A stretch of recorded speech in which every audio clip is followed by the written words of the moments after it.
네, 반갑습니다. 4월 첫째 주가 되었습니다. 우리 새로운 마음과 또 기대하는 마음으로 서로를 바라보면서 함께 인사하겠습니다. 4월에 놀라운 일이 일어날 것입니다. 시작. 4월에 놀라운 일이 일어날 것입니다. 네, 기대가 없는 표정이십니다. 한 번 더 축복해 주시죠. 4월을 축복합니다. 4월을 축복합니다. 네, 우리가 한 번도 걸어보지 않는 날이잖아요, 그죠? 그러니까 그 날들을 축복하고 기대하며 나아갔으면 좋겠습니다. 우리가 함께 보실 말씀은 아가서 1장 1절부터 17절까지의 말씀입니다. 구약성경 아가서 1장 1절부터 17절까지의 말씀입니다. 다 찾으셨으면 한 절씩 교독하시고 마지막 절 합독하겠습니다. 솔로몬의 아가라, 내게 이름 맞추기를 원하니 내 사랑이 포도주보다 나으리로구나. 내 기름이 향기로 아름답고 내 이름이 쏟은 향기름 같으므로 처녀들이 너를 사랑하는구나. 왕이 나를 내 마음으로 이끌어 들이시니 너는 나를 인도하라. 우리가 너를 따라 달려가리라. 우리가 너로 말미암아 기뻐하며 즐거워하리. 내 사랑이 포도주보다 더 진하리라. 처녀들이 너를 사랑함이 마땅하리라. 예루살렘 딸들아, 내가 비록 검으나 아름다우니 게달의 장막 같을지라도 솔로몬의 휘장과도 같구나. 내가 햇볕을 쬐어서 옷을 할지라도 흘려보지 말 것은 내 어머니 아들들이 나를 미워하여 포도원 주기로 삼았습니다. 나의 포도원을 내가 지키지 못하였구나. 내 마음으로 사랑하는 자야, 내가 양치는 곳과 정오에 쉬게 하는 곳을 내게 말하라. 내가 내 친구의 양떼 곁에서 어찌 얼굴을 가린 자같이 되랴. 너희 중에 어렵던 자야 내가 알지 못하겠거든. 양떼에 갇혔으리라. 목자적인 장막 곁에서 너희 소식을 먹일지니라. 내 사랑아, 내가 너를 바로의 병거의 준마에 비하였구나.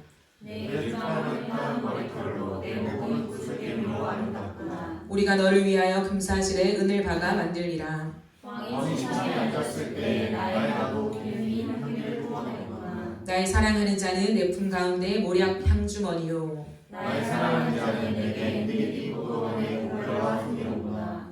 내 사랑아, 너는 어여쁘고 어여쁘다. 내 눈이 비둘기 같구나. 나의 사랑하는 자야 너는 어렵고 화창하다. 우리의 심상은 푸르고 함께 읽겠습니다. 우리 집은 백향목, 들보, 잣나무, 석가래 오구나. 아멘. 네, 2024년 인어프 처치는 하나님 나라를 누리다라고 하는 큰 주제를 가지고 나아가고 있습니다. 오늘부터는 가정에 임한 하나님의 나라라는 새로운 챕터가 시작됩니다. 이번 시즌에는요, 아가서를 함께 나누어 보려고 합니다. 아가서는 솔로몬이 지은 시입니다. 그리고 제목의 원뜻이요, 노래 중에 노래라는 뜻을 가지고 있습니다. 최고의 노래라고 하는 최상급을 표현하고 있죠. 그래서 오늘은 첫 번째 시간으로 사랑의 입맞춤이라고 하는 제목으로 함께 하나님 말씀을 나누도록 하겠습니다. 솔로몬은 잠언을 3,000가지를 말한 사람이에요. 그리고 시를 1,000편이 넘게 지은 사람입니다. 대단한 사람이죠.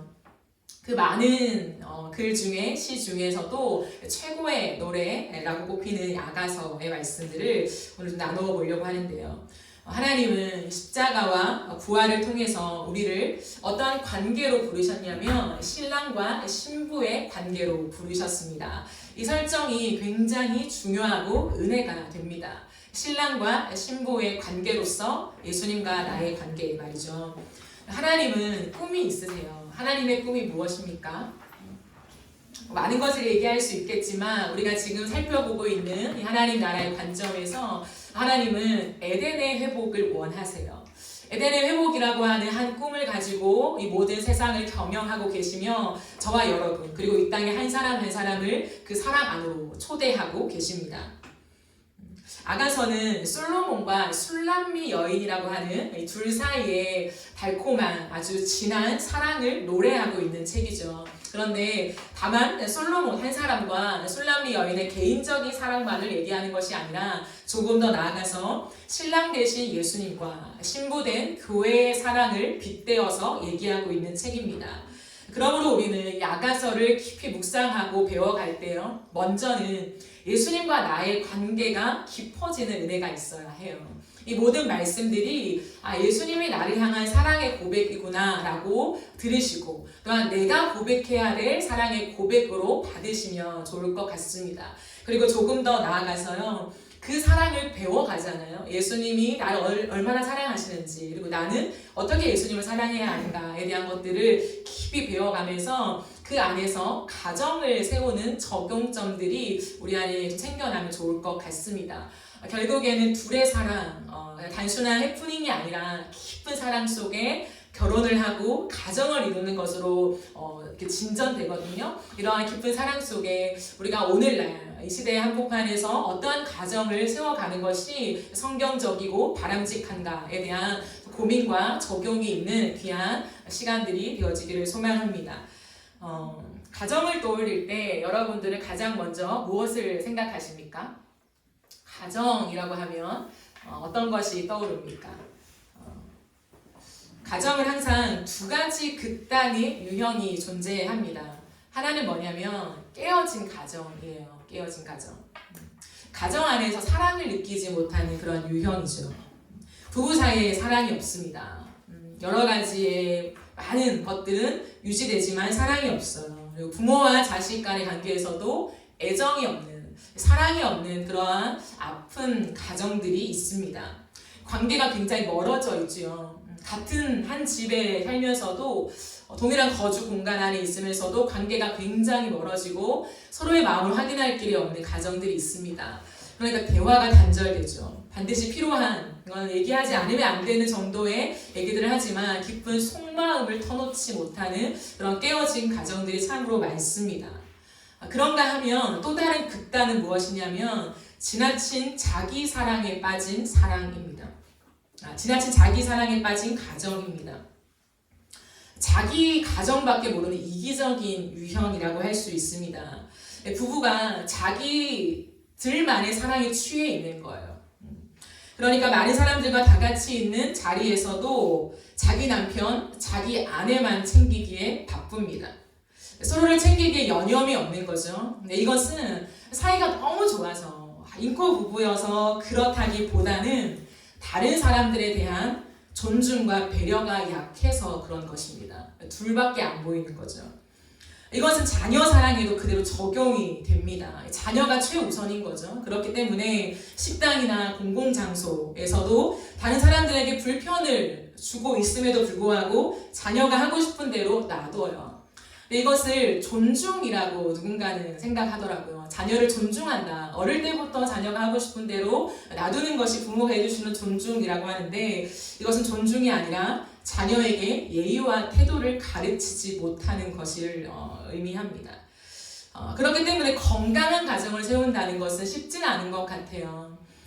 사랑을 많이 줘야 한다고 생각하면 이러한 과잉의 단계로 나아가고 그렇지 않으면 깨어진 가정의 모습들을 우리가 형성할 수 있기 때문이죠.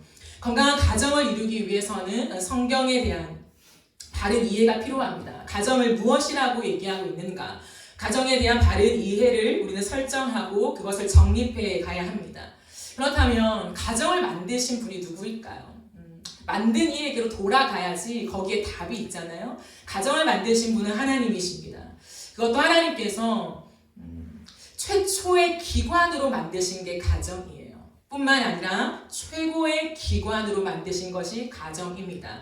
다시 한번 말하면 최초의 기관이자 최고의 기관이 바로 가정이라는 거예요. 가정은 그렇기 때문에 아주 중요합니다. 가정은 하나님과의 연합을 담아내는 특별한 기관이에요. 하나님의 연합.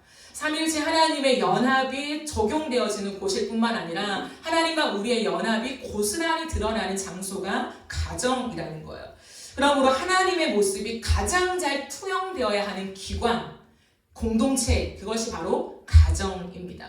그래서 우리의 믿음의 정도를 개인의 신앙으로 볼 수 있지만 가정의 모습을 보면요, 믿음을 알 수 있어요. 가정이 어떻게 세워지고 있는가, 무엇을 바라보고 추구하고 어떤 분위기를 형성하고 있는가가 사실 진짜 믿음을 드러내고 반영하고 보여주는 모습이라는 거죠. 그렇다면 건강한 가정의 모습이 무엇일까요? 건강하다라고 하는 것이요. 저는 오늘 큰 주제로서 한 가지를 나누고 싶습니다. 가정은 사랑의 입맞춤이 있는 곳입니다. 가정은 사랑의 입맞춤이 있는 곳입니다. 오늘 본문 1장 1절부터 3절까지의 말씀을 다시 한번 확인하시겠습니다. 솔로몬의 아가라. 2절은요, 여인이 하는 말이에요. 내게 입맞추기를 원하니 내 사랑이 포도주보다 나음이로다. 내 기름이 향기로워 아름답고 내 이름이 소대 향기름 같으므로 처녀들이 너를 사랑하는구나 라고 말해요. 아가서는 시로 되어 있기 때문에 누가 하는 말인지 헷갈릴 경우가 많아요. 그래서 여러분들 성경을 보실 때 영어 성경을 보는 것이 가장 좋고요. 아니면 세번역 성경을 참고해서 함께 보시면 조금 더 이해가 좋을 것 같습니다. 2절을 한 번 더 세번역으로 보시면요. 여자가 이렇게 말해요. 나에게 입 맞춰주세요. 숨막힐 듯한 임의 입술로. 임의 사랑은 포도주보다 더 달콤합니다. 임에게서 풍기는 향긋한 내음. 사람들은 임을 쏟아지는 향기름이라고 부릅니다. 그러기에 아가씨들이 임을 사랑합니다. 라고 얘기하죠.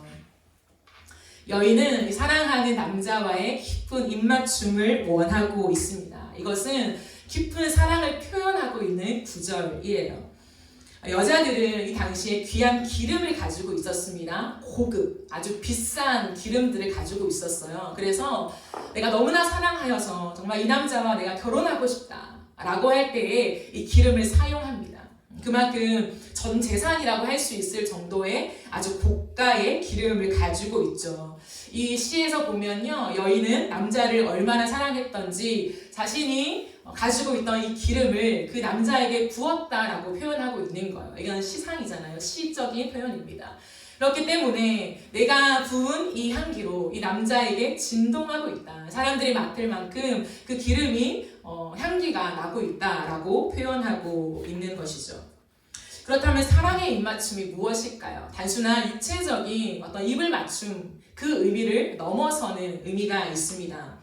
입을 맞춘다라고 하는 것은요, 한마디로 말하면 서로를 마주 보는 것입니다. 서로가 마주 보는 것이요. 가정은 가족 구성원들이 서로를 마주 보고 사랑하는 곳입니다. 저는 이 마주 본다라고 하는 의미를 세 가지로 여러분과 간략하게 나누고 싶습니다. 서로를 마주 본다는 것은 어떤 것을 의미할까요? 첫째는 받아들임입니다. 받아들임. 하나님께서 처음 가정을 만드심의 그때는 아담과 하와잖아요. 아담과 하와를 창조하시고 하나님께서 아담에게 하와를 주실 때 이런 표현을 하십니다. 하와를 아담에게로 이끌어 오시니 라고 표현하세요. 이끌어 오신다. 이건 무슨 말일까요? 단순히 내가 너를 사랑해서 너를 나의 배우자로 삼아 라고 하는 것을 뛰어넘는 의미겠죠. 즉 하나님이 붙여주신 사람이다 라고 하는 의미입니다. 그래요. 배우자를 진심으로 사랑할 수 있는 가장 기초는 무엇이냐면 이 사람을 하나님이 붙여주셨다라고 받아들이는 것입니다. 신실하신 하나님, 나를 가장 잘 아신 하나님, 여기까지 인도하신 하나님, 그 하나님 앞에 내가 믿음으로 서 있을 때 나에게 가장 잘 맞는 적합한 사람을 하나님이 내게 주셨다라고 하는 그 믿음으로 받아들이는 것이죠. 그리고 내가 가족을 선택할 수는 없잖아요. 내가 이 엄마와 이 아빠를 내가 선택해서 내 부모로 삼을 거야 라고 하는 사람은 이 땅에 아무도 없습니다. 그렇기 때문에 나에게 가족을 주신 분도 하나님이시다라고 하는 믿음을 가지는 거예요. 그것이 받아들임입니다. 그러므로 이 받아들임에는 아주 큰 의미가 있는데요. 그 사람을 있는 모습 그대로 받아들이는 것을 내포하고 있습니다. 내가 원하는 내 입의 입맛에 맞는 사람을 골라서 내 배우자로 삼는 것이 아니라는 거예요. 내 말을 잘 들을 것 같으니까, 내가 조금 더 위에 있으면서 많은 걸 통제할 수 있을 것 같으니까 이 사람 정도는 내 배우자로 괜찮을 거야. 그렇게 해서 가정을 세워가는 것이 아닙니다. 하나님께서 나에게 붙여주신 사람임을 인정하고 그 사람의 있는 모습 그대로를 내가 받아들이는 것에서부터 건강한 가정을 출발한다라고 하는 거예요. 우리가 자라다 보면 부모의 모습들이 참 나에게 원하지 않는 모습이 발견될 때가 많아요. 우리 부모님 왜 이럴까? 왜 이런 모습을 갖고 있을까? 그러나 우리가 믿음이 있다라고 할 때, 신앙이 성숙한다라고 할 때, 가정을 바라보고 부모님을 바라볼 때 아주 중요한 태도는 뭐냐면 하나님이 내게 주신 선물이라는 거예요. 선물 같지도 않아. 이게 무슨 선물이야 라고 할 수 있는 환경에서도 믿음이 자란다는 것은 나의 모든 삶의 주권을 갖고 계신 하나님께서 내게 이 부모님을 허락하셨다. 나에게 이 형제들을 허락하셨다 라고 하는 그 믿음을 가지게 되면서 새롭게 가정을 바라보는 시각이 열려지는 것이 믿음이라는 거죠. 가정은요, 언약으로 세워지는 곳입니다. 그러므로 가정에 있어서 가장 중요한 것이 인격적인 관계이며 사랑이라는 거예요. 이것을 절대 놓치면 안 됩니다. 가정 안에 하나님이 계셔야 한다는 거죠. 이 언약은 단순히 너와 내가 맺는 그런 약속의 개념이 아니에요. 그 이상으로 내가 하나님 앞에서 언약하여 이 가정을 세웠다라고 하는 그런 고백인 것입니다. 그러므로 항상 가정을 생각할 때 가정의 출발이 두 남녀와 하나님으로 시작하잖아요. 그랬을 때 이 구도를 삼각형으로 많이 설명합니다. 그래서 하나님이 어디에 계셔야 하냐? 항상 꼭지점에 계셔야 한다라고 하는 거예요. 꼭지점에서 가장 으뜸인, 가장 주권을 가진 그 존재로 그곳에 항상 계심. 그리고 양옆으로 신랑과 신부가 있는 이 삼각 구도를 얘기합니다. 여러분, 이것이 어디에 반영될까요? 가정을 이룰 때. 이 삼각구도가 하나님이 계시고 신랑이 있고 신부가 있는 이것이 가정이다 라고 하는 것을 어디에 잘 담아내고 있을까요? 결혼식이요. 결혼식을 할 때 주례사가 원래 앞에 있죠. 그리고 신랑과 신부가 주례사 앞에 있습니다. 그리고 주례사를 보고 서 있죠, 처음에는. 그리고 우리는 하나님을 믿기 때문에 예배를 드린다고 하죠. 그러므로 이 주례사는 다름이 아니라 하나님의 언약의 말씀을 선포해주는 역할을 합니다. 오늘 이 땅에 둘도 없는 처음이자 마지막인 이 가정을 축복하면서 당신의 가정 속에 하나님께서 이 예배를 집례하게 하신 나에게 주신 말씀, 이 언약이 이러합니다 라고 하는 엄청난 축복. 사실 일평생에 놓치지 않아야 되는 그 언약이 주례사에 있는 거예요. 그게 원래는 결혼식의 개념입니다. 그러므로 결혼식에 있어서 가장 중요한 개념은 뭐냐면 예배라는 거예요. 우리는 지금 결혼식을 생각할 때 그냥 행사로 생각해요. 의례 통과해야 되는 많은 사람들을 초대하고 증인을 모시고 우리가 지금 행사로서 결혼식을 합니다 라고 하는 보여주는 거. 그리고 부모님들의 지인들을 초대해서 우리 안에 이러한 잔치가 있는데 가서 축하해 주십시오 정도로 그친다는 거죠. 그러나 하나님 앞에서 결혼을 생각할 때 가장 중요한 결혼식의 의미는 예배입니다. 이걸 놓치면 안 돼요. 그래서 우리가 하나님 앞에서 예배를 드리고 그 삼각 구도 안에서 하나님께서 세우신 그 예배 인도하는 그분을 통해서 주신 말씀이 어쩌면 일평생 우리 가정에 붙잡아야 될 언약이라는 거예요. 그래서 저는 앞으로 만약에 제가 결혼식을 맡게 된다면, 주례를 맡게 된다면 저는 아마도 단 한 번도 동일한 설교를 하지 않을 것 같아요. 정말 하나님 앞에서 기도하면서 이 가정, 유일한 가정이잖아요. 이 세상에 많은 커플이 있고 많은 가정이 있지만 이 두 사람이 한 몸 이룬 가정은 유일하잖아요. 특별하잖아요. 이 사람들에게 하나님이 어떤 마음을 주실까? 어떤 말씀과 언약을 주실까? 그것을 기도하면서 전하고 싶습니다.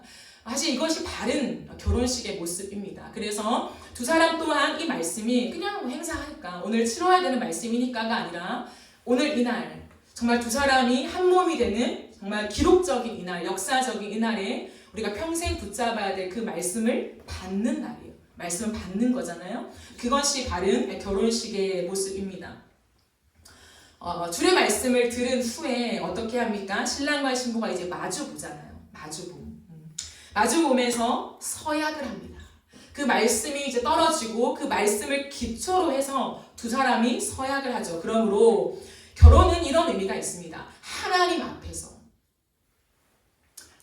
앞에서 먼저 그리고 서로에 대하여 언약을 하는 것이 결혼입니다. 다시요.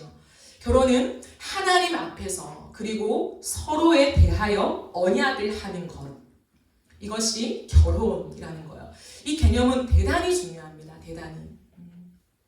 왜냐하면 이 개념이 있어야 예배의 엄중함이 무엇인지 알고 그 엄중함과 함께 언약을 할 줄 아는 모습이 돼요. 요즘에는 결혼식이 간결해지고 흥미의 요소가 굉장히 많이 가미되었죠. 그것은 시대마다 문화마다 좀 차이가 있을 수 있을 것 같아요. 그리고 풍성해질 수 있을 것 같습니다. 다양해지는 것은 환영입니다. 하지만 결혼식의 의미가 퇴색되거나 변질되거나 약화되면 안 된다는 거예요. 결혼식은 단순한 잔치가 아니라 예배와 언약이다라고 하는 중요한 개념을 우리는 꼭 기억해야 합니다. 그래서 저는 이 땅의 많은 청년들이 결혼식에 대한 많은 고민과 변화가 일어나야 한다고 생각해요. 단순히 시대의 문화에 따라서 우리는 이렇게 좀 트렌디하게 뭔가 재미있게 너무 지금까지는 딱딱하고 엄숙하고 조용했다면 좀 춤도 추고 음악도 시원한 거 틀고 이렇게 하면서 변화를 추구하는데 그것도 좋죠. 하지만 우리가 그리스도인이라면 크리스찬이라면 내가 과연 일평생 한 번뿐인 이 결혼식을 하나님 앞에서 어떠한 예배로 가져갈 것인가. 우리가 오늘날 드려가는 예배도 다양하잖아요. 하지만 그 예배는 내 신앙의 모든 것을 내포하고 있습니다. 내 신앙을 보여주는 게 예배 형식이잖아요.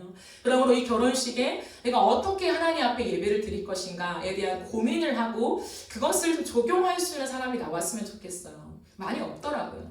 왜냐하면 또 부모님의 세대가 이미 계시기 때문에 부모님의 어떤 체면 또 어떤 많은 원하심들이 반영되어야 되는 게 결혼식이다 보니까 이게 많이 일어나지 않아요. 근데 여러분들이 이제 앞으로 부모가 되잖아요. 그러면 자녀들에게 지금처럼은 안 했으면 좋겠어요.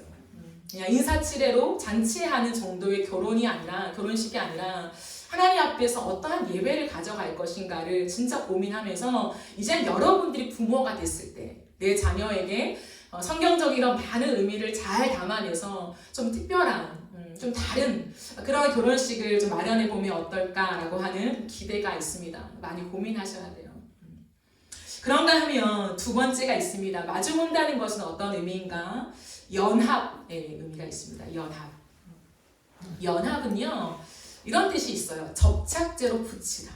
접착제로 딱 붙이다. 이런 의미가 있습니다. 하나님은 부부의 관계를 설명할 때요 종종 그냥 단순히 서로를 사랑하라 이렇게 말씀하시지 않아요. 부부의 깊은 사랑, 남녀의 깊은 사랑을 말씀하실 때마다 하나님은 연합이라고 표현해요. 너희가 서로 연합하라. 그리고 그 깊은 신랑과 신부의 관계를 우리에게 적용하실 때 하나님은 언제나 너와 내가 연합된 관계다라고 얘기하죠. 이것을 가장 깊이 깨달은 사람이 사도 바울이었죠. 그러면 끝없이 우리에게 연합되었다. 주님과 연합한 사람이 되었다라고 하는 것을 우리에게 가르치고 있습니다.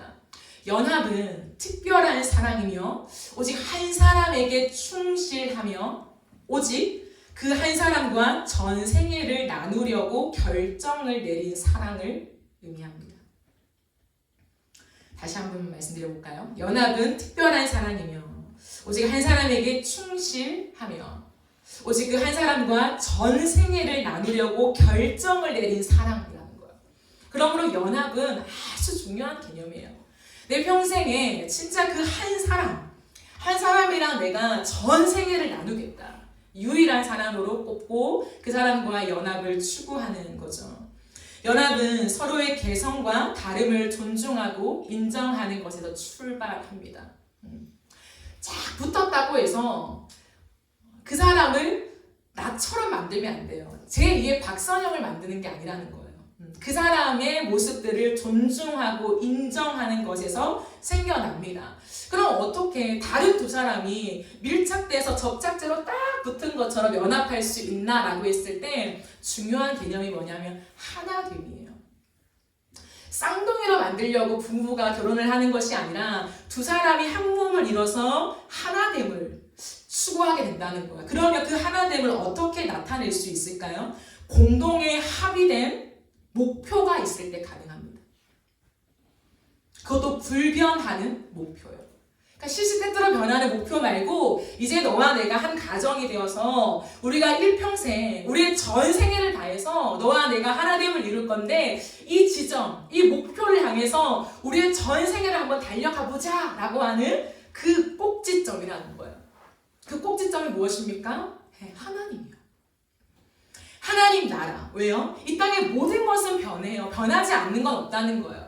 아무리 무언가 계속 변하지 않고 가는 것 같아도 어느 순간 변질되고 변해진다는 거예요. 그러나 불변하는 딱 하나는 하나님밖에 없다는 거예요. 그 불변하는 하나님, 그 하나님 나라를 우리의 꼭지점으로 탁 세우고 간다면 우리는 하나 될 수 있다는 거예요. 서로가 다름 속에 불편하고 깨어질 것 같은 위기를 겪어도 다시 한번 서는 거죠. 우리 가정이 무엇 때문에 하나가 되려고 하나, 어디를 향해 가고 있나라고 했을 때 이 땅 가운데 하나님의 나라다라고 하는 그 꼭지점을 한 번 더 확인하게 된다면 이 모든 위기를 다시 한번 극복할 수 있는 힘이 생기게 된다라고 하는 거예요.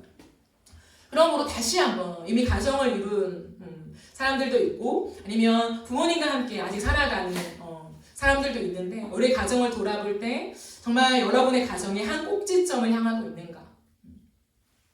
나의 의견을 이 사람한테 관철시키려고 하는 그 과정 속에서는요 언제든지 깨어짐이 발생할 수밖에 없어요. 그런데 우리 가정이 정말 불변하는 꼭지점을 향해 가고 있는 것이 맞는가에 대한 확인과 점검이 필요합니다. 그리고 우리가 아무리 자녀의 위치에 서 있더라도 부모님과 신앙적인 충분한 소통을 할 수 있는 그러한 가정의 관계 속에 있다면요 끝없이 얘기해야 돼요.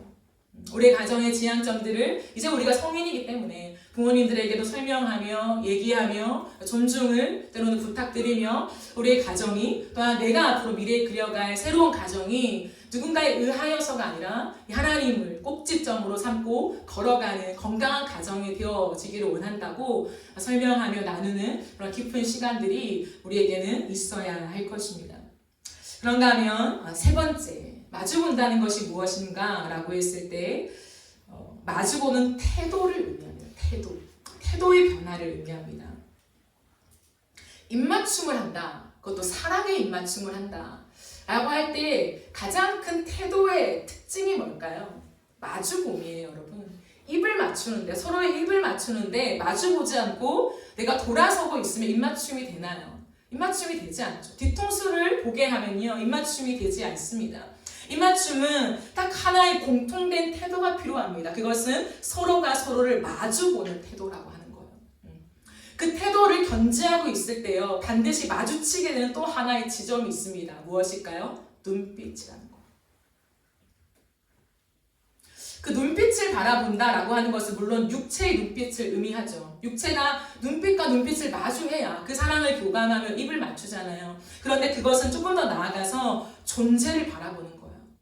너와 내가 바라본다는 거예요. 단순히 육의 눈으로 눈싸움하는 것이 아니라 너의 존재를 내가 바라본다. 상대방도 내가 너의 존재를 바라본다 라고 서 있는 것이 바로 마주봄의 의미라고 하는 거예요. 그래서 그 마주봄 속에 서로를 향한 깊은 존중이 형성되어야 합니다. 너와 내가 다르지만 난 당신을 정말 깊이 존중합니다 라고 하는 것이요. 여러분 이 존중은 단순히 나쁜 습관도 다 인정해줘야 되는 그런 건 아니에요. 나쁜 습관은 고쳐가야 되죠. 그러나 그 사람됨, 그 존재를 우리가 항상 존중하고 봐주는 것이 필요해요. 왜냐하면 함께 가족을 이룬다는 것은 진짜 만만치 않은 것 같아요.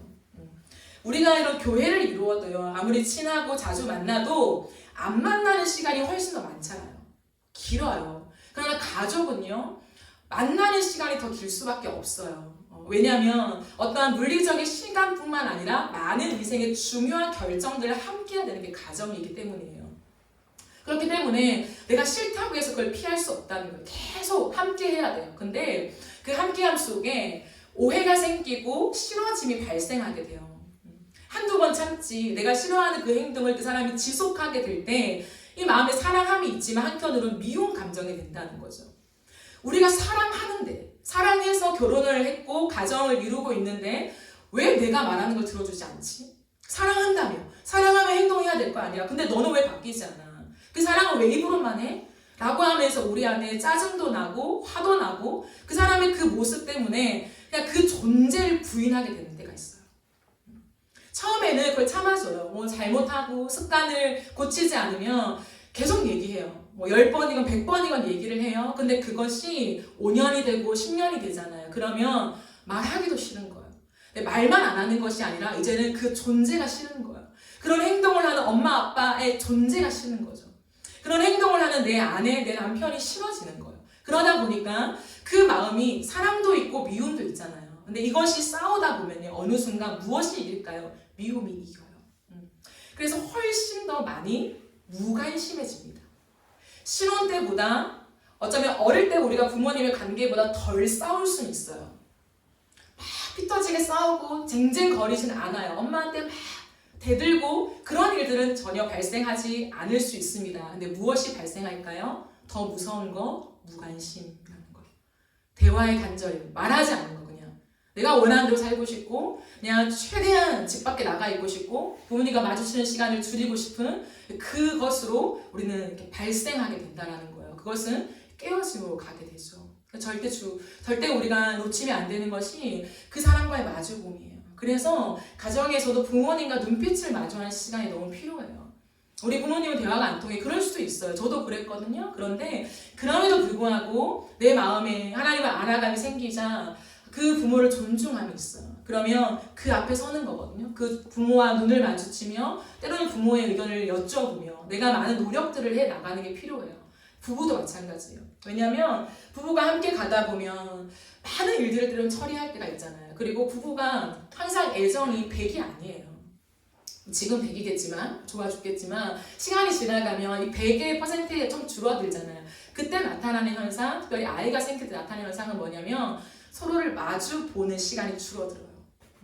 같이 결정하는 건 많아지죠. 이거 어떻게 할까 저거 어떻게 할까. 근데 그런 마주봄 말고 서로의 존재를 다 마주보면서 사랑하고 존중하고 인정해주고 들어주려고 하는 태도로 이 사람 앞에 딱 머물러 있는 그 시간이 현저히 줄어듭니다. 그러니 관계가 깨어질 수밖에 없는 거죠. 지금부터 부단히 연습해야 돼요. 계속 아무리 바빠도 제가 항상 물론 경험은 없지만 제가 항상 이렇게 권면하는 것이 있습니다. 이게 뭐냐면 부부는 같은 침대에 누워서 자기 전에 서로의 얼굴을 마주보고 많은 이야기를 나눠야 된다. 그리고 어느 순간 사르르 잠드는 것이 가장 건강하다라고 얘기를 해요. 아무리 바빠도 어떤 특별한 이유가 없는 이상 부부는 침대맡에 누워가지고 이런저런 두런두런 얘기를 하고 특별히 하나님을 향한 얘기들 우리가 어떻게 이 가정을 이룰 것인가에 대한 얘기를 때로는 놓치지 않고 하는 것이 아주 건강한 가정을 유지할 수 있는 비결이라고 할 수 있습니다. 그렇다면 어떻게 사랑의 입맞춤을 할 수 있을까? 어떻게 조건 없는 사랑을 받을 때 가능해요, 여러분. 외모, 그것을 포함한 외적인 조건이 아니라 나의 사람됨, 나라는 존재를 아무런 선입견 없이 바라봐주는 사람을 만났을 때요. 나의 외모보다 나의 가치, 나의 생각, 나의 마음, 나의 성품을 더 귀하게 여기는 사람을 만날 때 사랑의 입맞춤이 가능한 거예요. 오늘 5절 말씀을 보실까요? 예루살렘 딸들아 내가 비록 거무나 아름다우니 계달의 장막 같을지라도 솔로몬의 휘장 같구나 라고 얘기를 해요. 이것을 세번역으로 보면 이렇게 말하고 있어요. 예루살렘의 아가씨들아 자랑하는 거예요. 이 여자가 예루살렘의 아가씨들아 내가 검어서 예쁘대 이런 거예요. 다 모든 사람들은 이 여인이 검어서 놀리는 거예요. 굉장히 형편없어 볼품없게 여긴다는 거죠. 얼굴이 검해 맨날 양치는 그 일들만 도와 이렇게 하찮게 여긴다는 거예요. 그런데 이 여인은 굉장히 무언가 벅찬 그 힘을 가지고 자랑을 합니다. 예루살렘의 아가씨들아 내가 검어서 예쁘대. 계달의 장막 같고 솔로몬의 휘장 같다는데 이렇게 자랑을 하고 있는 거죠. 내가 비록 거무나 아름답다. 여러분 이것은 단순히 내가 많은 컴플렉스를 가지고 있지만 난 괜찮아, 난 예뻐 이런 억지적인 뉘앙스가 아닙니다. 나는 계달의 장막이지만 그걸 인정해요. 난 볼품이 없다. 나는 누군가가 흠모할 만한 아름다운 것이 나에겐 없어. 그러나 계달의 장막 같은 나에게 솔로몬 왕이 그 영광의 휘장을 나에게 덮어주었다라고 하는 거예요. 나는 가진 것이 아무것도 없지만 모든 것을 다 가진 왕이 그 솔로몬 왕이 나를 사랑한대. 내가 너무 예쁘대. 내가 검어서 더 좋대. 그리고 당신의 모든 화려한 휘장으로 나를 덮어주니 얘들아 봐라. 나는 지금 너무나 사랑받는 존재다. 라고 하는 그 자랑을 하고 있는 것입니다. 그렇죠. 우리는 모두 계달의 장막입니다. 내세울 것이 없는 계달의 장막 같은 나의 모습을 확인할 때가 있죠. 계달의 장막은요, 유목민들이 이동하면서 쳤던 장막이에요. 그 뜨거운 태양볕을 받아내면서 참 볼품없는 시커먼 장막에 비유되곤 합니다. 그런데 그런 나에게, 이 땅에 살아가면서 수없이 많은 때가 묻어있는 검은 나에게, 내가 내세울 것은 검은 장막밖에 없는데 그런 나에게 예수 그리스도께서 당신의 옷을 입혀주셨습니다. 그 십자가와 부활의 영광을 통하여서 이제 내 영광을, 내 의의 옷을 너에게 입혀주마. 너가 오히려 검어서 예쁘다. 난 너가 죄인이라 사랑한다. 너가 오늘도 쓰러지고 넘어지기 때문에 난 오늘 너를 선택했단다. 왜냐면 그래야 나의 깨끗한 옷으로 덮어줄 수 있으니, 나의 이 아름다운 옷으로 너에게 덮어줄 수 있으니, 그 주는 사랑에 목이 말라 계신 하나님의 모습을 하나님은 우리에게 소개하고 있다라고 하는 거죠. 그래요.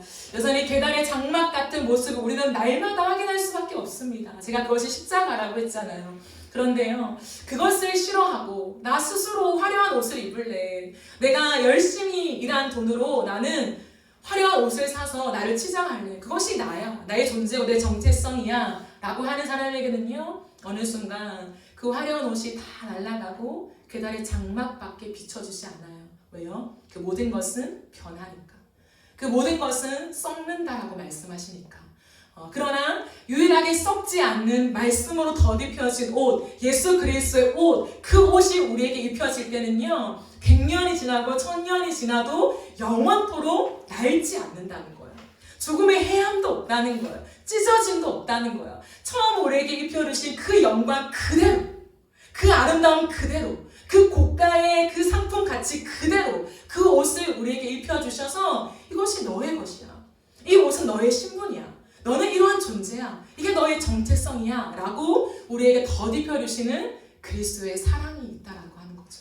그러므로 여러분, 이 놀라운 하나님이 나를 규정해 주신 것이 나의 정체성이 되고 나의 자존감이 되게 돼요. 이 높은 여인의 자존감 어디서 나왔을까요? 6절을 한 번 더 확인해 보겠습니다. 내가 검다고, 내가 햇빛에 그을렸다고 나를 깔보지 마라. 당당함이죠. 자존감이 굉장히 높아요. 나 깔보지 마.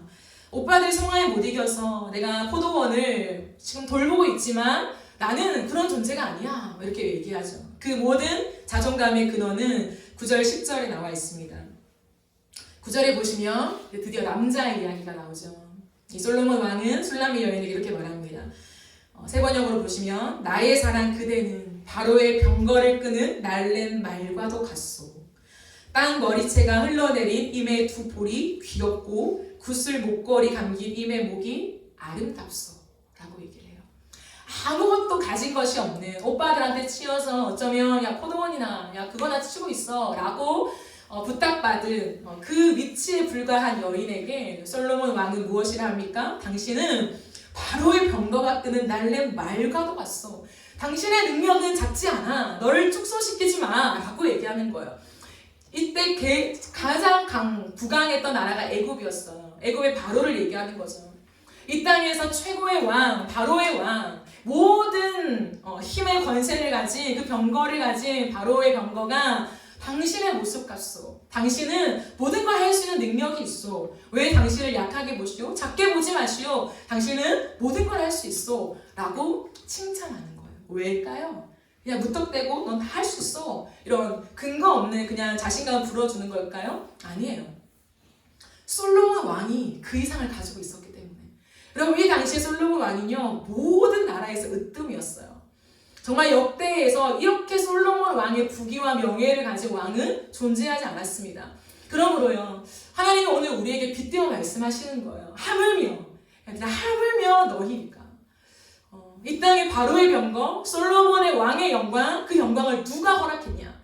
누가 줬냐? 이 천지 만물을 다스리고 지금도 운행해 가신 나 여호와가 아니냐? 내가 이 모든 영광을 너에게 주었다라고 얘기하는 거야.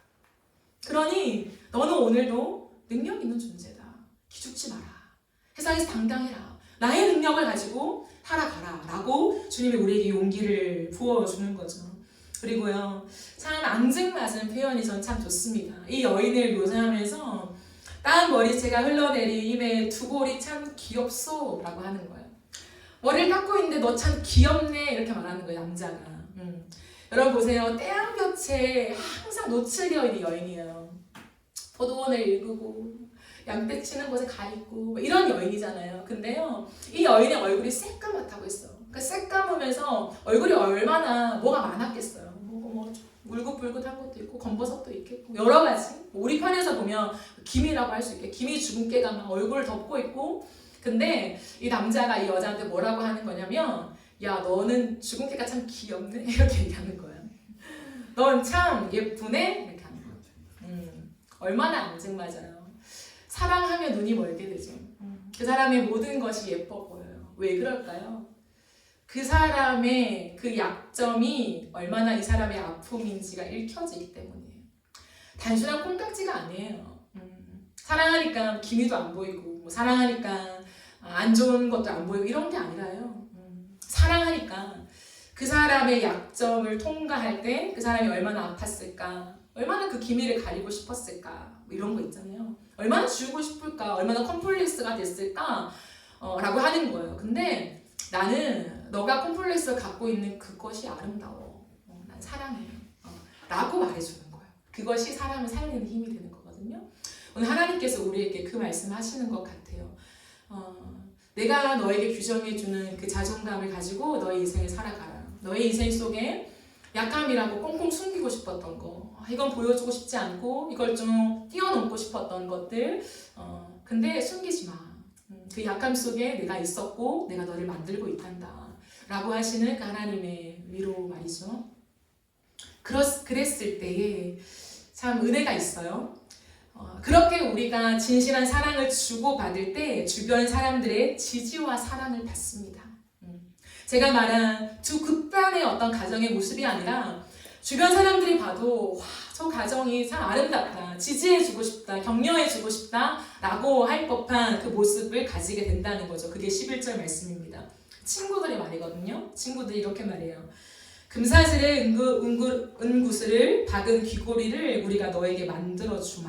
이렇게 하고, 너희를 위해서 그 사랑이 더 꽃피고 더 지속하기 위해서 우리가 할 수 있는 모든 걸 해줄게 라고 하는 그런 지지입니다. 우리가 진실한 사랑을 이 땅에 할 때 많은 사람들이 우리를 지지하게 되어요.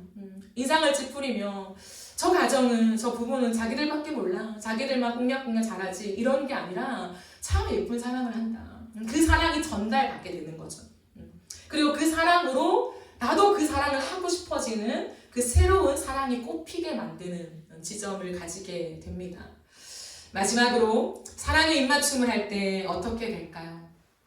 끝없이 이 가정이 사랑의 입맞춤을 지속하는 가정이 될 때요, 사랑이 점점 깊어집니다. 오늘 마지막 말씀 12절에서 17절 말씀을 한번 보시겠습니다. 12절에 17절은 여자와 남자가 주거니 받거니 하는 그러한 고백이에요. 먼저 여자가 얘기하죠. 왕이 침상에 앉았을 때에 나의 나도 기름이 향기를 뿜어냈구나. 나도 기름은 인도산 기름입니다. 아주 고가의 기름이에요. 이 고가의 기름을 사랑하는 남자에게 부은 거죠. 나의 사랑하는 자는 내 품 가운데 모략 향주원이요. 나의 사랑하는 자는 내게 엔게디 포도원의 고베라 송이로구나. 최고의 칭찬을 합니다.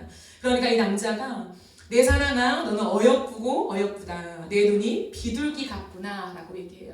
그 여인의 눈망울이 비둘기 같다는 거죠. 당시 비둘기는 순결함을 상징합니다. 하나밖에 모르는, 이 한 남자밖에 모르는 여자의 순결을 상징할 때 비둘기라고 표현하거든요. 너의 눈에 진실함이 있구나. 나만을 원하는, 정말 나를 사랑하는 그 진실한 순결한 눈망울이 나를 향해 있구나라고 하는 것을 남자가 확인하게 됩니다.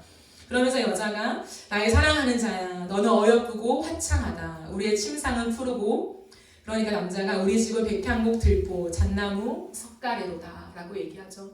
두 사람이 함께 집을 지어가는 그 모습, 가장 아름답고 튼튼한 것으로, 백향목과 들보 잣나무는 튼튼한 나무들 말하거든요. 그 좋고 튼튼한 나무로 우리의 가정이, 우리의 집이 이렇게 세워져 가는구나 라고 하는 것을 노래하고 있습니다. 이러한 은혜가 깊어지는 은혜가 발생하게 된다는 거죠. 누가 세월이 흐르며 사랑이 식어진다 합니까? 세상 말이에요, 여러분. 그리스도인의 사랑은요, 그리스도인들의 가정, 부부의 사랑, 부모의 사랑, 자녀와의 관계의 모든 사랑은요, 세월이 갈수록 깊어지는 사랑이에요. 깊어짐. 그 깊어짐을 어떻게 드러낼 수 있을까? 그것을 경험하는 게 하나님 나라예요. 많은 사람들이 얘기하잖아요. 부부가 사랑으로 사나 정으로 살지. 정도 사랑이야. 맞아요. 그러나 그때 의미는요, 가슴 뛰는 설레는 사랑이 없다는 거죠. 그렇지 않습니다, 여러분. 제가 아는 한 장로님은요, 60이 넘었을 때도 교수님이셨는데요. 그 아내가 집에 있잖아요. 그 아내를 향해 이제 퇴근을 하시고 가는 그 길에 서가지고 운전대를 딱 잡았을 때 뭐라고 표현하시냐면, 난 오늘도 엑셀을 세게 밟고 싶다, 이렇게 표현했어요. 60이 넘어도 내가 집에 가서 아내가 있는데 그 마누라를 보기 위해서 내가 엑셀을 밟고 빨리 가고 싶다라고 표현하시더라고요. 그 거짓된 고백이 아니라 이 얼굴에 사랑이 가득한 모습으로 말씀하시는 것들 볼 때 이게 그리스도인의 사랑이구나.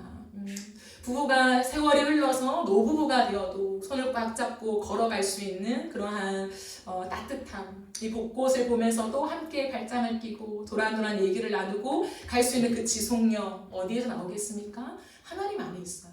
하나님의 사랑 안에. 포장된 사랑이 아니라 깊은 사랑을 누려가는 거예요. 그래서 교회 안에서 때로는 이 사랑이 깊어지지 못해서 상처받을 수 있죠. 우리 부모님은 교회에서 잘하는데 가정에서는 왜 이러지? 우리 자녀들은 가정에서 못하는데 교회 가면 왜 저렇게 열심히 모든 일들을 잘하지? 이러한 왜곡된 것들이 또 교회 안에, 가정 안에 생겨나게 돼요. 근데 오늘 다시 한번 우리가 가정을 생각하면서 이 깊은 사랑이 지속되면요, 교회 안에서나 가정 안에서나 직장 안에서나 우리의 모습이 똑같아요. 제가 늘 말하잖아요. 나는 한 명이에요, 한 명. 두세 명이 아니에요. 한 명이기 때문에 그 다중적인 모습 같은 내가 이제 일체가 되어지는 거예요. 성숙은 그런 거거든요. 그래서 교회에서 이렇게 하다가 가정에서 저렇게 해. 그것도 그 사람이죠. 근데 다른 모습이 있어요. 근데 성숙은 이제 그 나의 다른 모습들이 하나가 되어지는 거예요. 나의 하나의 인격체로 드러나면서 많은 사람들에게 저 사람은 항상 한결같아. 우리 딸은 항상 한결같아. 우리 사위는 항상 한결같아. 이러한 칭찬을 듣게 되는 것이죠. 말씀을 맺겠습니다. 예수님은 우리에게 말씀하십니다. 너는 거무나 아름답다. 너는 거무나 나에겐 참 아름답다. 그렇습니다. 우리는 검지만 주님의 아름다운 옷으로 우리를 덮어주셨습니다. 우리를 화창하게 하십니다. 우리를 빛나게 하십니다. 그 사랑을 입은 자로서 우리는 가정을 세워가야 합니다. 가정은 사랑의 입맞춤이 있는 곳입니다. 사랑의 입맞춤은 서로를 마주보는 것이죠. 어떻게 해요? 서로를 있는 모습 그대로 받아들이는 것이며 언약 안에 연합을 이루는 것이며 서로의 눈빛을 마주하는 태도를 갖는 것입니다. 그럴 때 사랑이 깊어집니다. 이 땅 가운데 양극단의 모습이 나타나죠. 깨어진 가정이냐 아니면 지나친 자기 사랑에 빠진 가정이냐, 이러한 극단적인 가정의 모습으로 가는 세상의 한복판에서 가장 아름다운 가정, 하나님께서 만드신 그 가정을 보여주는 그런 확실한 가정으로 이 땅 가운데 섬을 통하여서 많은 사람들에게 저게 진짜 가정의 모습이구나, 나도 저런 가정을 이루고 싶다라고 선한 영향력을 드러낼 수 있는 저와 여러분의 가정 되어지기를 예수님의 이름으로 축복합니다. 우리 함께 찬양합시다.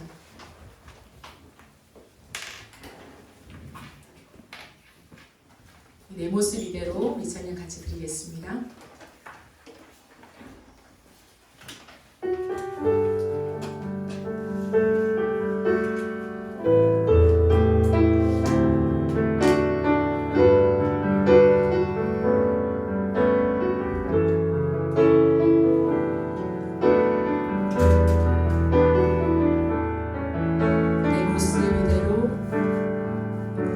내 모습 이대로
주하시나니 날 인도하소서. 날 인도하소서 내 모습 이대로 내 모습 이대로 사랑하시네. 사랑하시네 연약한 그대로 연약한 그대로 사랑하시네. 사랑하시네 나의 모든 발걸음 나의 모든 발걸음 주가 하시나니 주가 하시나니 날 인도하소서. 날 인도하소서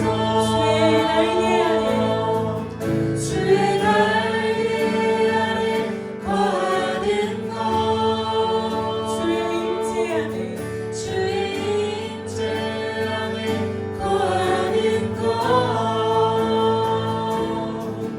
나의 가장 큰 소망 나의 가장 큰 은혜 주와 함께 동행하는 주와 함께 동행하는 주의 날개 아래 거하는 것 주의 날개 아래 거하는 것 주의 임재 안에 거하는 것 주의 임재 안에 거하는 것 나의 가장 큰 소망 나의 가장 큰 소망 나의 가장 큰 은혜 가장 큰 은혜 주와 함께 동행하느니 주와 우리 마지막으로 한 번 더 고백합시다.